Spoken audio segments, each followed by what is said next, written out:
Hello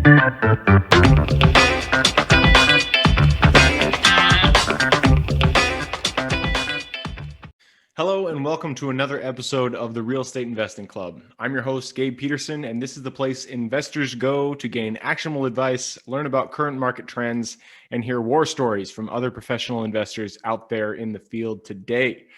Before we get started, I have two quick housekeeping items for you. First, if you like this episode, we would very much appreciate a like, subscribe, and share. It is the best way to support the show and keep it running far into the future.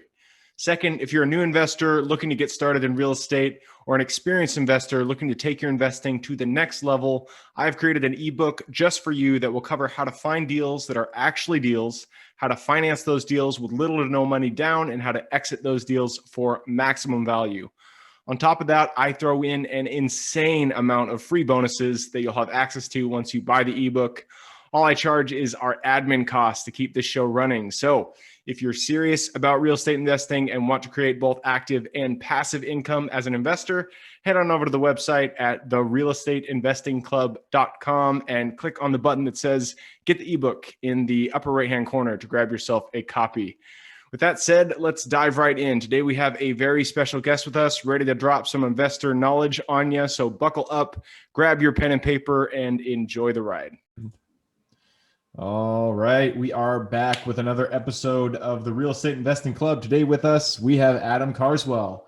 Adam is a real estate entrepreneur and podcast host coming to us. I actually did not ask the city. Adam, where are you coming to us from? We are coming from the first city in North America that the sun rises on every day. That's St. John's, Newfoundland, Canada. I think it was actually established in very close to 1500. So hi guys, really? How you doing? Interesting. Yep. I love it. From Canada, Newfoundland. It's got to be cold up there about now, right? It's the most, I think I've lived in a handful of places around the world and everyone always complains about their weather no matter where you live. Oh, it's the most bipolar weather ever.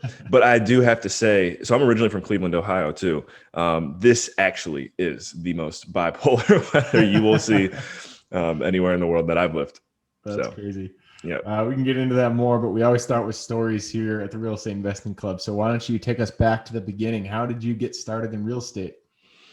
All right. So as I mentioned, born and raised in Cleveland, Ohio, went to college, University, Western Pennsylvania at Westminster College, played basketball and ran track there for 4 years, had a pretty solid career, continued the athletics, which took me to Belize, Central America, where I played and coached basketball at a collegiate level and professional level. I also had the privilege of playing for and coaching two national championship college basketball teams. So that was just like, wow. And that was the direction I was heading with my career at the time.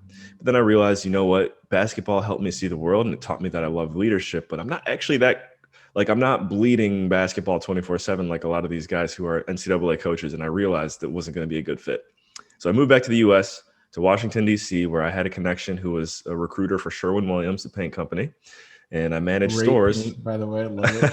If anyone needs to paint, I think I still have connections there. So, but got in the door with Sherwin-Williams and had a blast for 2 years. Got kind of like my professional grooming through them. And then I just realized, there's a little bit of a ceiling in that side of things as much as I actually was enjoying it. And had a few people in my world that were realtors. And I was like, that seems more of my fit, because anyone I know who, just to put it straight up, like anyone who has lots of wealth is normally making it through tech or real estate, like most consistently. I'm like, all right, I know that's the direction I want to go because I can see more freedom in my life that way. So I picked real estate, got started with Remax, and that was for 2 years. And then during my time at Remax, I think like many of us in the investing world, we get in the door through the HGTV vision, and then we realize the lies is what I call them, the lies. And we realized oh, you can actually own a 300 or 400 unit property if you just know what you're doing, and actually it's much more scalable in the long run too. So I started seeing the light through my boss and mentor now, Hunter Thompson, over at Asm Capital, and I went through his mentorship program back in 2017. Fast forward 3 years later, and now not only has the program evolved, but I'm a major part of making sure that it operates. I handled pretty much everything from a management perspective. I just got to make sure Hunter shows up and teaches. And, it's a little bit about what I'm doing now in commercial real estate, but I'm sure we'll talk about some other things here today. So, Gabe, thank you for letting me get that introduction out. Yeah, man. No, I love it. And it's a great introduction. I mean, you were down in Belize coaching basketball and you made the pivot. I always applaud people when they make pivots like that because it's not easy to be going down a path and then be like, okay, this is not the right path for me. And then go, 180-degree turn and do something else. So kudos to you there. Thank you. Yeah, I think like a lot of us, it was like, I never knew I was actually going to get into real estate, but it's awesome.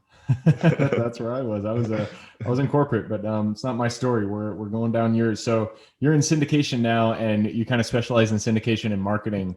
Um, we've had a few syndicators on the podcast. Briefly, in case somebody hasn't actually been down this route yet, explain what syndication is and how it allows people to actually scale their business. Sure. And yeah, I think the marketing piece is probably my forte and my strength. That's what got me in the door, for example, with Hunter and a couple other business partners. So I'm going to do my best. I'll give you guys a third grade definition of what syndication is.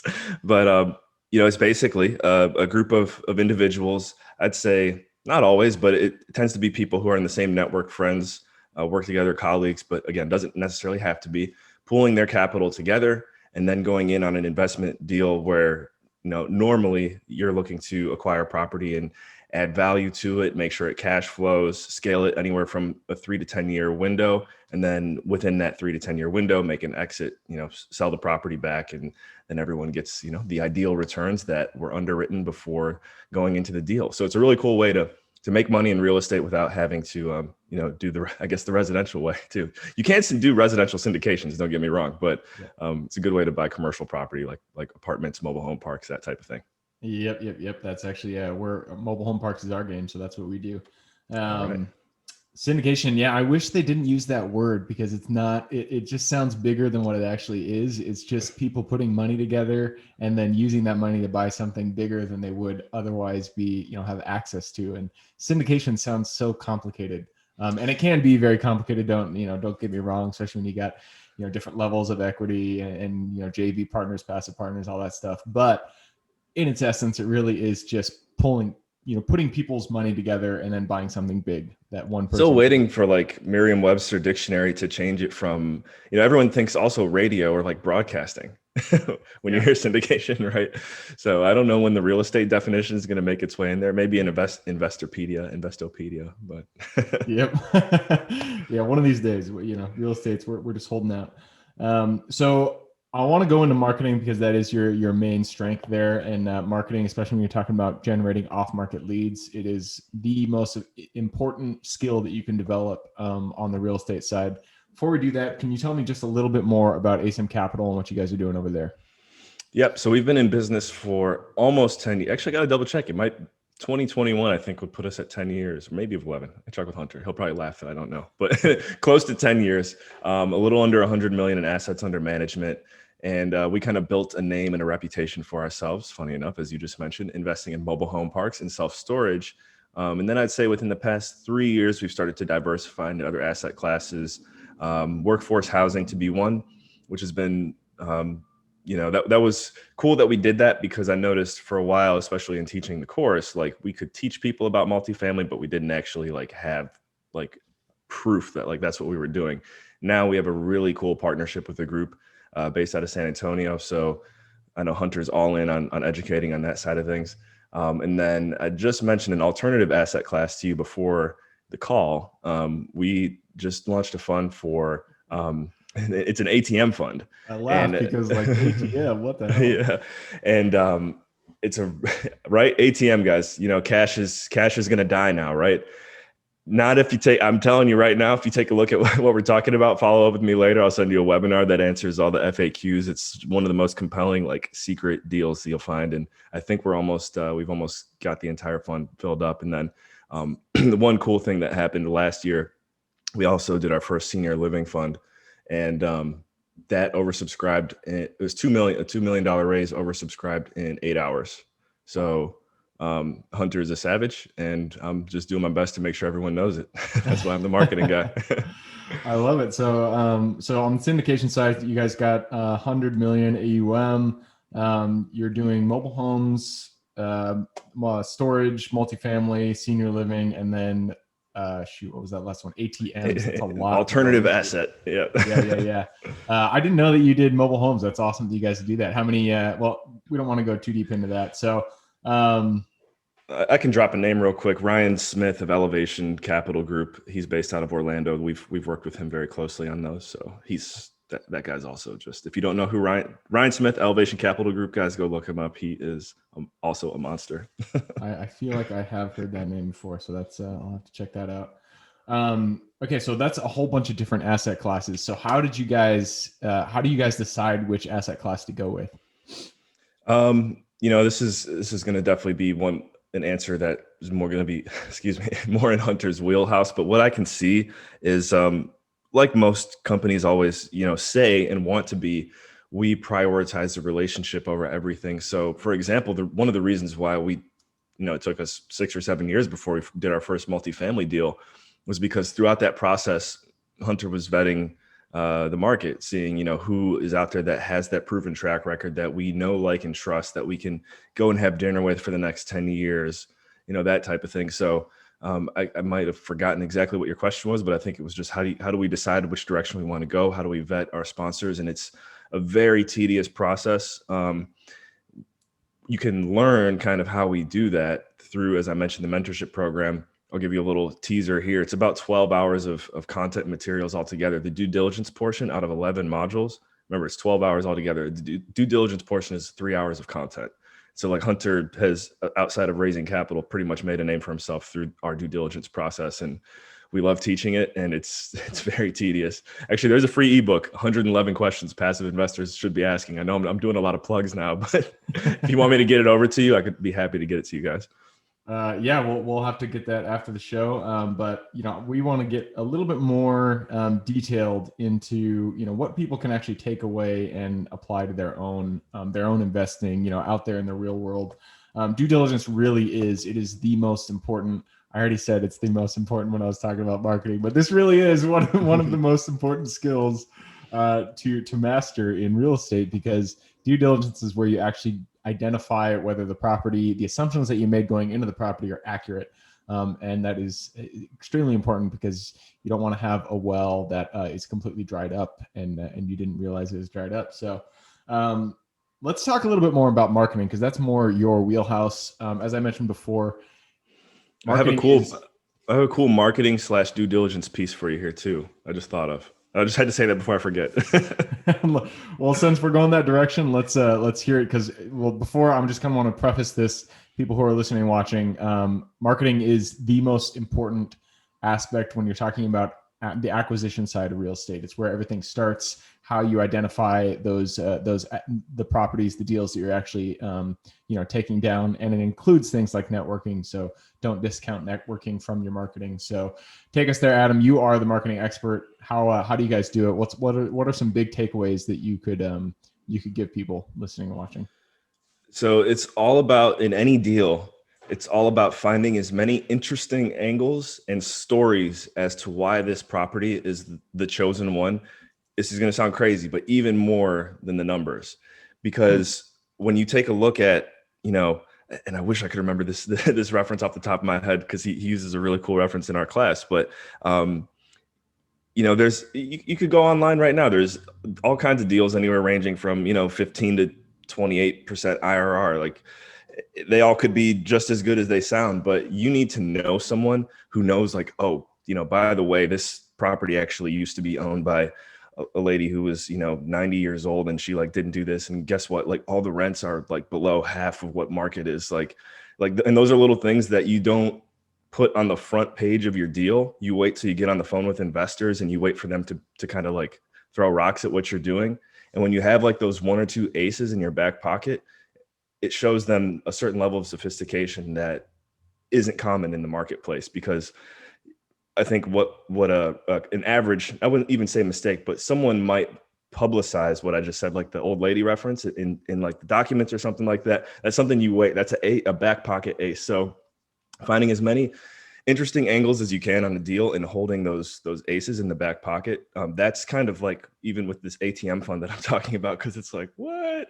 But don't worry, there's some aces, and I'm not going to share the aces on this call, but they're in the webinar replay. So whenever, yeah, sorry, I'm doing my salesmanship here too. So no worries. It's I mean, you started this whole thing out. You said stories. You mentioned stories is how you guys do your marketing, and I 100% agree. Stories sell. It's that people can look at numbers. Numbers are how you should really be making your decisions, to be honest. But when it comes to real estate, but stories, that's where you get the emotion. That's the thing that sells. So you guys create your stories by the different aspects of the properties themselves, correct? Yeah, we're all, as I mentioned, just looking for an interesting angle. And, this is where you don't necessarily have to be the smartest person in the room. You just have to make an observation that you think, oh, wow, no one else is catching this right now. That's my advice on market stories. You got to have a story focus. Numbers are definitely important, but you got to have that piece that grabs the heartstrings. Awesome. And I love that you use the word observation, because that's really what it comes down to, especially when you're walking the properties and you're observing the things that you think could be a value add. So for instance, if maybe they have, we deal with mobile home parks. A lot of the parks that we walk, they have dumpsters on the properties that are overflowing. There's no enclosure. It's just dirty. And that will detract people from actually coming into the property and wanting to stay there. And so that is, it's a small example of something like what Adam's talking about, is walking your properties, looking at the angles, what can be improved, what type of, what's the story that you can get, that you can glean from this, that you can tell other investors who may be wanting to invest in your properties themselves. And I had Ryan Smith, who I mentioned earlier on Elevation Capital Group. I have a podcast. I know we'll probably put that in the end, but I had him on my show recently. And he was talking about a self-storage facility that they recently acquired, and everything about the deal, they just loved it. And they got to the site, and there's a huge dent like in the front door. And like the motto of this group is like Disneyland clean. Like they make sure all their stuff is just super tight. And mainly the interesting thing was like they asked the current owners, like, how long has this dent been here? Like it's pretty bad sight to see. And they're like, oh, I don't know, 7 or 8 years. And they all kind of like look at each other like, like just making a little tweak like that. I know it sounds crazy, but once they get in there, like it's little tweaks like that is just what scale the value of the property. Yep, absolutely. It really is. It's the small things that really that add the curb appeal to your property that will help it sell, not only to people who want to invest with you, but also people who want to live on your properties. I mean, if you have a property that there's paint chipping, or there's the small things, even if you don't replace, you're talking about single family, if you don't replace the light switches, they're the old like yellow color, and you don't switch them over to white, that type of thing makes a difference. So love that you brought that up. We're nearing the 20-minute mark, so I'm going to push us into the quick question round. Quick question round is where I ask quick questions, you give me quick answers. Always starts with books. I love books. So tell me 2 things, 2 book recommendations, one for your favorite real estate related book, and one for your favorite general life wisdom book. Okay, favorite real estate related book. I'm going to go with Raising Capital for Real Estate. Drum roll, please. The author, Hunter Thompson. Guys, as I mentioned a few times on this call, the mentorship program that we teach, I would definitely say that book is kind of like the playbook, and then the program is like the next level. So raisingcapitalforrealestate.com, you can get it for free plus shipping right now. Oh, and then my other favorite non-real estate book right here, Traffic Secrets by Russell Brunson. Still working my way through it, but anything Russell Brunson just always blows my mind, and this book is awesome. So yeah, Russell Brunson, he's quite a character, that's for sure. Moving on to the next question.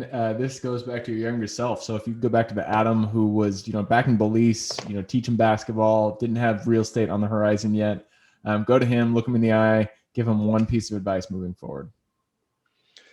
Just keep doing your thing.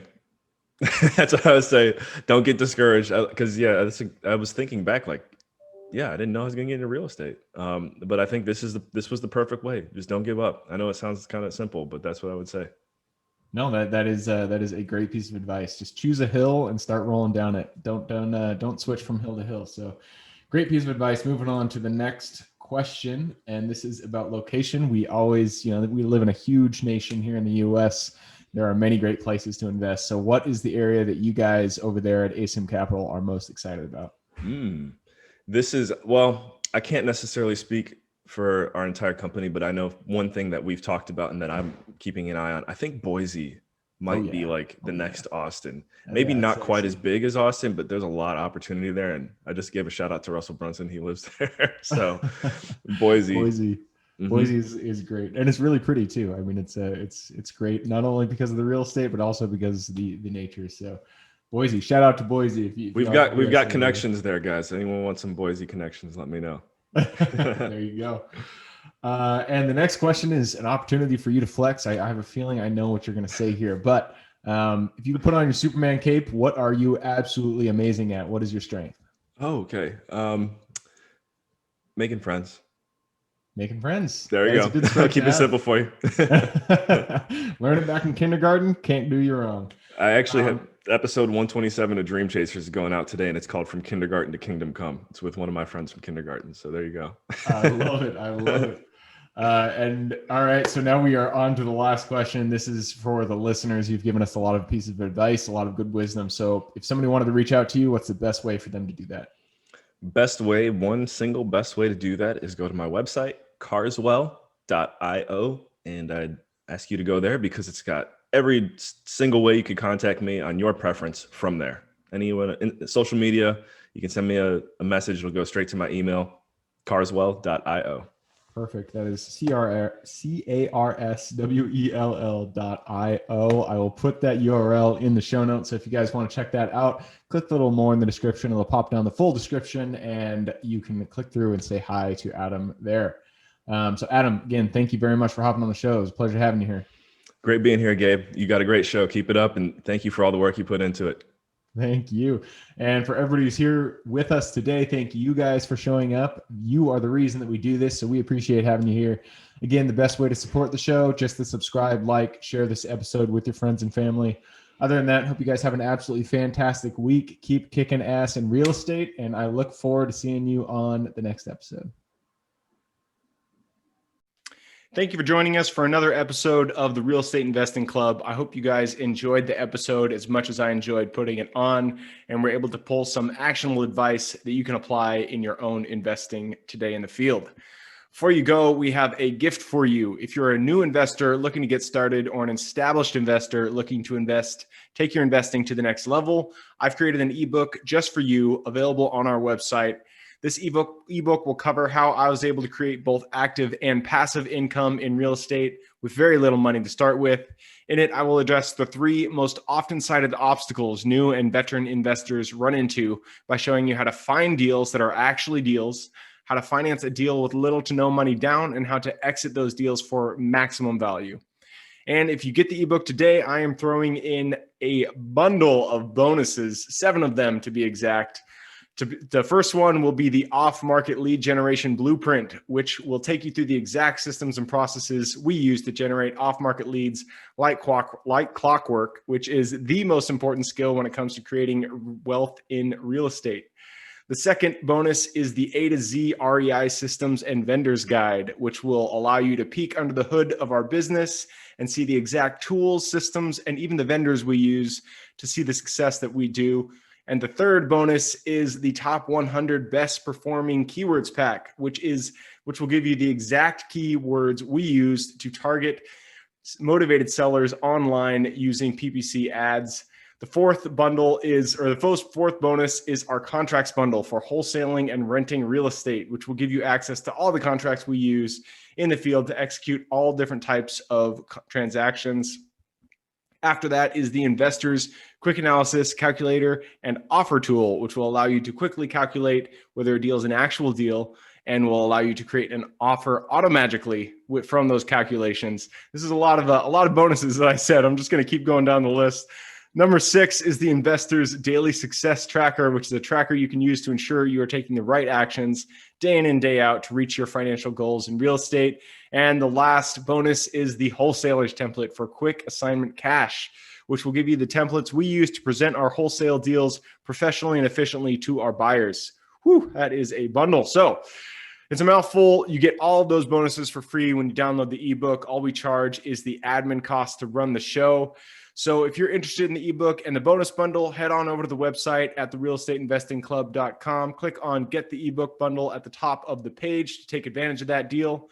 And with that said, I hope you have a fantastic day and even better week. Keep rocking real estate, and I look forward to seeing you on the next episode.